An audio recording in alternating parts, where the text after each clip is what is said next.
ಹೌದು, ಈಗಲೂ ಅವನು ಜೀವಂತವಾಗಿದ್ದಾನೆ. ಒಂದಲ್ಲ ಎರಡಲ್ಲ ಸಾವಿರಾರು ವರ್ಷಗಳಿಂದ ಇಲ್ಲಿ ಅಲದಾಡುತ್ತಿದ್ದಾನೆ. ಇಷ್ಟೊಂದು ವರ್ಷಗಳಿಂದ ಅವನು ಯಾವ ಕಾರಣಕ್ಕೆ ಇನ್ನೂ ಬದುಕಿದ್ದಾನೆ? ಕೆಲವೊಮ್ಮೆ ಮಧ್ಯಾಹ್ನ ಹಾಗೂ ಕೆಲವೊಮ್ಮೆ ಮಧ್ಯರಾತ್ರಿಯಲ್ಲಿ ಅವನು ಗೋಚರಿಸುತ್ತಾನೆ. ಕೆಲವರು ಇದನ್ನ ಕೇವಲ ಭ್ರಮೆ ಎನ್ನುತ್ತಾರೆ. ಇನ್ನು ಕೆಲವರು ಅವನನ್ನು ನೋಡಿದವರು ಇದು ನಿಜ ಎಂದು ನಂಬುತ್ತಾರೆ. ಅವರು ಮಹಾಭಾರತ ಕಾಲದಲ್ಲೂ ಇದ್ದ, ಈಗಲೂ ಕೂಡ ಅವನು ಜೀವಂತವಾಗಿದ್ದಾನೆ. ಹೌದು ಸ್ನೇಹಿತರೆ, ನಾನು ಹೇಳುತ್ತಿರುವುದು ಮಹಾಭಾರತದ ಮಹಾನ್ ಯೋಧ ಗುರು ದ್ರೋಣಾಚಾರ್ಯರ ಪುತ್ರ ಅಶ್ವತ್ಥಾಮನ ಬಗ್ಗೆ.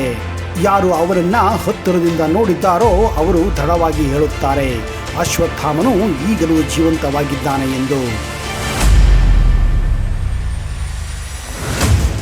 ನಮಸ್ಕಾರ ಸ್ನೇಹಿತರೆ, ನಮ್ಮ ಇತಿಹಾಸ ನಿಜವಾಗಲೂ ಅತ್ಯಂತ ಪುರಾತನವಾಗಿದ್ದು, ಆದರೂ ಮಹಾಭಾರತಕ್ಕೆ ಇತಿಹಾಸದಲ್ಲಿ ಯಾವುದೇ ಒಂದು ಸ್ಥಾನಮಾನ ಕೂಡ ಇಲ್ಲ.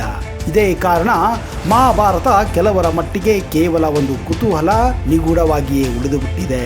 ಹೌದು, ಇಂತಹ ಒಂದು ಸಂಗತಿಯೇ ಅಶ್ವತ್ಥಾಮನ ಜೀವಂತ ಇರುವಿಕೆ ಬಗ್ಗೆ ಕೂಡ.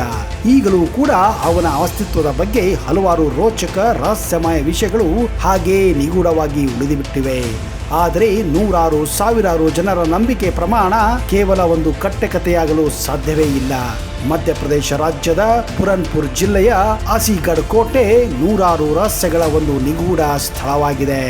ಈ ಕೋಟೆಯ ಬಗ್ಗೆ ಬೇರೆ ಬೇರೆ ಜನರ ಬೇರೆ ಬೇರೆ ಧಾರಣೆಗಳಿವೆ. ಇಲ್ಲಿಯ ಸ್ಥಳೀಯರು ಹೇಳುವ ಪ್ರಕಾರ ಈ ಕೋಟೆಯ ಒಳಗೆ ಇರುವ ಗುಪ್ತೇಶ್ವರ ದೇವಸ್ಥಾನಕ್ಕೆ ಅಶ್ವತ್ಥಾಮ ಪ್ರತಿ ರಾತ್ರಿ 12 ಗಂಟೆಗೆ ಈ ದೇವಸ್ಥಾನಕ್ಕೆ ಬಂದು ಶಿವಲಿಂಗಕ್ಕೆ ಪೂಜೆ ಸಲ್ಲಿಸಿ ವಾಪಸ್ಸು ಅರಣ್ಯದ ಮಧ್ಯಕ್ಕೆ ಹೋಗುತ್ತಾನೆ. ಇದೇ ಕಾರಣ ಈ ಕೋಟೆಯ ದೇವಸ್ಥಾನದಲ್ಲಿ ಮಧ್ಯರಾತ್ರಿ ಇದ್ದಕ್ಕಿದ್ದ ಹಾಗೆ ದೀಪವು ಉರಿಯಲು ಪ್ರಾರಂಭಿಸುತ್ತದೆ. ಕೆಲವರು ಈ ವಿಸ್ಮಯನ್ನು ನೋಡಲು ಕಾತುರರಾಗಿ ಸುತ್ತಲಿನ ಅರಣ್ಯ ಪ್ರದೇಶಕ್ಕೆ ಹೋಗಿ ಈ ದೇವಸ್ಥಾನಕ್ಕೆ ಭೇಟಿ ಕೊಡುವ ಅಶ್ವತ್ಥಾಮನನ್ನು ನೋಡಿದ್ದಾರೆ ಎಂದು ನಂಬಲಾಗಿದೆ. ಹಾಗೂ ಹಲವಾರು ಪುರಾವೆಗಳು ಕೂಡ ಅವರು ಕೊಟ್ಟಿದ್ದಾರೆ. ಒಂದು ವೇಳೆ ಇದು ಕೇವಲ ಕಟ್ಟುಕತೆಯಾಗಿದ್ದರೆ ಹಾಗಾದರೆ ಆ ವ್ಯಕ್ತಿ ಯಾರು? ರಾತ್ರಿ 12 ಗಂಟೆಗೆ ಶಿವನ ಪೂಜೆ ಮಾಡಿ ದೀಪವನ್ನು ಉರಿಸಲು ಕಾರಣವೇನು? ಇಲ್ಲಿಯ ಕೋಟೆಯ ಅಧಿಕಾರಿಗಳ ಪ್ರಕಾರ, ಪೂಜಾರಿಗಳ ಪ್ರಕಾರ ಸಾಯಂಕಾಲ 5 ಗಂಟೆಯ ನಂತರ ಈ ದೇವಸ್ಥಾನಕ್ಕೆ ಹಾಗೂ ಕೋಟೆಗೆ ಯಾರಿಗೂ ಪ್ರವೇಶ ನೀಡುವುದಿಲ್ಲ. ಸಂಪೂರ್ಣವಾಗಿ ಇಲ್ಲಿ ನಿರ್ಬಂಧಿಸಲಾಗಿದೆ. ಕೋಟೆಯ ಬಾಗಿಲುಗಳನ್ನು ಹಾಗೂ ದೇವಸ್ಥಾನದ ಬಾಗಿಲನ್ನು ಕೂಡ ಬೀಗ ಹಾಕಿ ಇಡಲಾಗುತ್ತದೆ. ಹಾಗಾದ್ರೆ ದೇವಸ್ಥಾನದ ಒಳಗೆ ರಾತ್ರಿ 12 ಗಂಟೆಗೆ ಯಾರು ಬರುತ್ತಾರೆ ಅನ್ನುವ ನಿಗೂಢ ರಹಸ್ಯ ಇನ್ನು ಎಲ್ಲರನ್ನೂ ಕಾಡುತ್ತಾನೆ ಇದೆ. ಹಾಗೆಯೇ ಈ ದೇವಸ್ಥಾನದ ಅಕ್ಕಪಕ್ಕ, ಕೋಟೆಯ ಪಕ್ಕ ಹಲವಾರು ಸಿಸಿಟಿವಿ ಕ್ಯಾಮೆರಾಗಳನ್ನು ಕೂಡ ಅಳವಡಿಸಲಾಗಿದೆ. ಆ ಸಿಸಿಟಿವಿ ಕ್ಯಾಮೆರಾದಲ್ಲಿ ಕಂಡು ಬಂದಿರುವ ಪ್ರಕಾರ ಯಾವುದೋ ಒಬ್ಬ ವ್ಯಕ್ತಿ ನಿಗೂಢವಾಗಿ ಈ ಕೋಟೆಯನ್ನು ಪ್ರವೇಶಿಸುತ್ತಾನೆ. ಹಾಗೆಯೇ ದೇವಸ್ಥಾನದ ಒಳಗೆ ಹೋಗಿ ದೀಪವನ್ನು ಹಚ್ಚುತ್ತಾನೆ ಎಂದು ನಂಬಲಾಗಿದೆ. ಇಲ್ಲಿರುವ ಪೂಜಾರಿಗಳ ಪ್ರಕಾರ ಹಾಗೂ ಅಧಿಕಾರಿಗಳ ಪ್ರಕಾರ ಯಾವ ಒಬ್ಬ ವ್ಯಕ್ತಿಗೆ ದಿವ್ಯ ಶಕ್ತಿ ಇದೆಯೋ ಅಂತವರು ಮಾತ್ರ ಈ ಕೋಟೆಯನ್ನ ಭೇದಿಸಲು ಹಾಗೂ ದೇವಸ್ಥಾನದ ಒಳಗಡೆ ಹೋಗಲು ಸಾಧ್ಯ ಎಂದು ನಂಬಿದ್ದಾರೆ. ಆದರೆ ಅಶ್ವತ್ಥಾಮನನ್ನು ನೋಡಿದಂತಹ ಜನರು ಅಶ್ವತ್ಥಾಮ ಒಬ್ಬ ಸಾಮಾನ್ಯ ಮನುಷ್ಯನಾಗಿಲ್ಲ, ಅವನು ಒಬ್ಬ ದಿವ್ಯ ಪುರುಷನಾಗಿದ್ದಾನೆ. ಅವನ ಎತ್ತರ ಸಾಮಾನ್ಯ ಮನುಷ್ಯರಿಗಿಂತ ದೊಡ್ಡದಾಗಿದೆ. ಅವನು ಅಜಾನಬಾಹು, ಆದರೆ ಅವನ ಶರೀರದ ಮೇಲೆ ಹಲವಾರು ಗಾಯಗಳಿವೆ. ಅವನ ಹಣೆಯಿಂದ ಯಾವಾಗಲೂ ರಕ್ತ ಸುರಿಯುತ್ತದೆ ಎಂದು ಹೇಳಿದ್ದಾರೆ. ವಿದ್ವಾಂಸರ ಪ್ರಕಾರ ಈ ಗಾಯಗಳು ಮಹಾಭಾರತ ಕಾಲಿನದೆಂದು ನಂಬಲಾಗಿದೆ. ಹೌದು, ಮಹಾಭಾರತ ಕುರುಕ್ಷೇತ್ರ ಯುದ್ಧದಲ್ಲಿ ಅಶ್ವತ್ಥಾಮನಿಗೆ ಭಾರಿ ಗಾಯಗಳಾಗಿದ್ದವು. ಇದೇ ಕಾರಣ ಆ ಗಾಯಗಳು ಈಗಲೂ ಕೂಡ ಅವನ ಮೈ ಮೇಲೆ ಕಾಣಿಸುತ್ತಿವೆ. ಈಗಲೂ ಕೂಡ ಅಶ್ವತ್ಥಾಮ ಕೃಷ್ಣನಿಂದ ಪಡೆದಂತಹ ಶಾಪವನ್ನು ಕಾಡು ಗುಹೆಗಳನ್ನು ಅಲೆದು ಅನುಭವಿಸುತ್ತಿದ್ದಾನೆ. ಹಾಗಾದ್ರೆ ಮಹಾಭಾರತದ ಕಾಲದಲ್ಲಿ ಅಶ್ವತ್ಥಾಮನ ಜೊತೆಗೆ ನಡೆದಿದ್ದಾದ್ರೂ ಏನು? ಯಾಕೆ ಈಗಲೂ ಅಶ್ವತ್ಥಾಮ ಜೀವಂತವಾಗಿದ್ದಾನೆ? ಯಾಕೆ ಅಲ್ಲಿಂದ ಇಲ್ಲಿಗೆ ಅಲದಾಡುತ್ತಿದ್ದಾನೆ? ಸಾಯಲು ಇಷ್ಟಪಟ್ಟರೂ ಯಾಕೆ ಅವನಿಗೆ ಸಾವು ಬರುತ್ತಿಲ್ಲ? ಈ ಎಲ್ಲ ವಿಷಯವನ್ನು ತಿಳಿದುಕೊಳ್ಳಬೇಕೆಂದರೆ ನಾವು 5000 ವರ್ಷಗಳ ಹಿಂದೆ ನಡೆದಂತಹ ಮಹಾಭಾರತ ಕಾಲಕ್ಕೆ ಹೋಗಬೇಕಾಗುತ್ತದೆ. ಸ್ನೇಹಿತರೆ, ಈ ಎಲ್ಲ ವಿಷಯ ತಿಳಿದುಕೊಳ್ಳುವ ಮೊದಲು ಒಂದು ವೇಳೆ ನೀವು ನಮ್ಮ ಚಾನೆಲ್ ಅನ್ನು ಸಬ್ಸ್ಕ್ರೈಬ್ ಮಾಡದೇ ಇದ್ರೆ ದಯವಿಟ್ಟು ಸಬ್ಸ್ಕ್ರೈಬ್ ಮಾಡಿ, ಜೊತೆಗೆ ಬೆಲ್ ಐಕನ್ ಕೂಡ ಪ್ರೆಸ್ ಮಾಡಿ.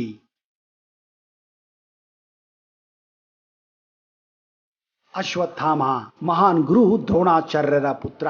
ಅಶ್ವತ್ಥಾಮ ಹುಟ್ಟಿದಾಗ ಅವನ ಗಂಟಲಿನಿಂದ ಕುದುರೆಯ ಸದ್ದು ಬರುತ್ತಿತ್ತು.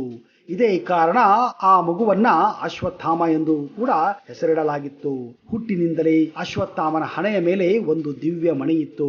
ಈ ಮಣಿಯಿಂದಲೇ ರಾಕ್ಷಸರಿಂದಾಗಲಿ, ದೈತ್ಯರಿಂದಾಗಲಿ, ನಾಗಗಳಿಂದಾಗಲಿ ಅಥವಾ ಯಾವುದೇ ರೀತಿಯ ಶತ್ರುಗಳಿಂದಾಗಲಿ ಹಾಗೂ ಎಲ್ಲ ತರಹದ ನಿಗೂಢ ಶಕ್ತಿಗಳಿಂದ ಅವನನ್ನು ರಕ್ಷಣೆ ಮಾಡುತ್ತಿತ್ತು. ಈ ಮಣಿಯೇ ಅವನಿಗೊಂದು ದೊಡ್ಡ ಶಕ್ತಿಯಾಗಿತ್ತು. ಮಹಾಭಾರತದ ಕುರುಕ್ಷೇತ್ರದಲ್ಲಿ ತಂದೆ ದ್ರೋಣಾಚಾರ್ಯರೊಂದಿಗೆ ಕೌರವರ ಪಂಗಡವನ್ನು ಸೇರಿ ಅವರನ್ನು ಯುದ್ಧ ಗೆಲ್ಲಲು ಸಹಾಯ ಮಾಡುತ್ತಾನೆ ಈ ಅಶ್ವತ್ಥಾಮ ಒಬ್ಬ ಮಹಾನ್ ಪರಾಕ್ರಮಿಯಾಗಿದ್ದ. ಅವನ ಪರಾಕ್ರಮ ರಣರಂಗದಲ್ಲಿ ಎಲ್ಲರಿಗೂ ಗೊತ್ತಿತ್ತು. ಅಶ್ವತ್ಥಾಮ ಯುದ್ಧ ತಂತ್ರಕ್ಕೆ ಪಾಂಡವರು ಹತಾಶೆಯಾಗಿ ಬಿಟ್ಟಿದ್ದರು. ಇದೇ ಕಾರಣದಿಂದಾಗಿ ಪಾಂಡವರು ಸೋಲುವ ಸ್ಥಿತಿಗೆ ಬಂದು ಬಿಟ್ಟಿದ್ದರು. ಅಶ್ವತ್ಥಾಮ, ಕರ್ಣ ಹಾಗೂ ದ್ರೋಣಾಚಾರ್ಯರು ಸೇರಿ ಪಾಂಡವರನ್ನು ಸದೆ ಬಡದಿಯೇ ಬಿಟ್ಟಿದ್ದರು. ಆದರೆ ಇದೇ ಸಂದರ್ಭದಲ್ಲಿ ಶ್ರೀಕೃಷ್ಣ ತನ್ನ ಕಪಟ ನೀತಿಯನ್ನು ಆಡಿಯೇ ಬಿಟ್ಟಿದ್ದ. ಯುಧಿಷ್ಠಿರನಿಂದ ಒಂದು ಸುಳ್ಳನ್ನು ಹೇಳಿಸಿಯೇ ಬಿಟ್ಟ.